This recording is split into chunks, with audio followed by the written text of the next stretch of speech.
instantly puts a smile on your face. Oh, yeah. It's Throwback Thursday, everybody, and this morning it's all about what we loved watching on Saturday mornings. We took a poll and whittled it down to our 6 favorites, starting with my personal favorite. Can you recognize him? Underdog, speed of lightning, roar of thunder, riding on a ride of thunder. Underdog. He ran from 1964 to 1973, and it makes me smile every time I see him. Enjoyed that too. Underdog. Maybe the best song ever. I agree. Okay, moving a little ahead into the future, literally and figuratively. Yeah, our favorite space age family, the Jetsons, were the first to bring us those flying cars and glass-domed houses. In the 1960s, had some pretty far-out ideas about how life would be in the year 2062, from how our food was made, I love that, to how we brushed our teeth. But the one thing they did get right, for sure, so far, was the flat screen TV. Check it out. That puts us only 40 years away from the flying car. Can't wait. All right, and that brings us to your favorite childhood cartoon, John. Bugs Bunny and Friends. Who to didn't me, it's like the holy grail of cartoons, particularly when that Wascally Wabbit was teamed up with Daffy Duck in this classic scene, both trying to talk themselves out of getting hunted by none other than Elmer Fudd. And here is something you might not know about Bugs. During World War II, the U.S. Marine Corps made him an honorary Marine Master Sergeant. Wow, they haven't done that to a lot of people in their 200-year history, by the way. Not too many. Love that one.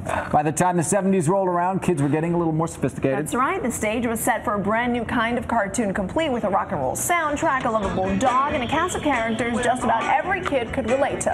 So, who were you on ScoobyDoo? Well, during an unfortunate 2-year period in high school, I think it was like Shaggy, if you know what I mean. Looking for Scooby snacks. Always on the hunt. Who were you? I don't know, but somebody said Daphne, which I think is a compliment. Thank you. All right, the 80s brought us a whole new breed of cartoon characters.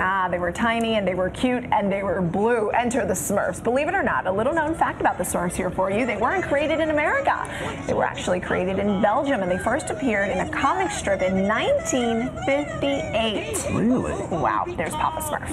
And rounding out our top throwback cartoons, a lovable group of babies wise beyond their years. The 1990s bringing us the Rugrats, Tommy Pickles, Chucky Finster, those adorable twins, Phil and Lil DeVille. Who could we ever forget that scheming little girl, Angelica? Little known fact about the Rugrats, they have their own star on the Hollywood Walk of Fame. Do they now? They do indeed. I do remember the Rugrats pretty well. The 1990s, I was in my teens, so it wasn't like a thing that I watched regularly. But yeah, I checked it out every now and then. But it was one of those very adult cartoons that made a lot of sense to people who weren't kids anymore. So many of these cartoons are actually way smarter. They work on so many levels. All right, it brings us to our question of the day, the Facebook question. More than 600 of you already weighed in on this. What was your favorite childhood cartoon? We've given you our answers and we want to hear yours. Now, you were telling me that you actually have a new favorite. SpongeBob SquarePants, which has been on for a while, but you know, now that I have a kid, I sit on the couch and we watch SpongeBob a lot. I love that cartoon. And Alexa growing up kind of introduced you to all the new cartoons, right? Absolutely. So you know all about some of the newer stuff. We are rock solid. I do, but we are rock solid in SpongeBob house. You still watch SpongeBob? That's the one. Now, you're going to learn all your new cartoons because your baby's going to be, what, 1? He's going to be 1 in a little while. We already do Mickey Mouse quite a lot, and Mickey Mouse in his clubhouse. It's a lot of fun. You work for Disney, so that's a good cartoon. Oh, yes, I love it. I still prefer Underdog, though.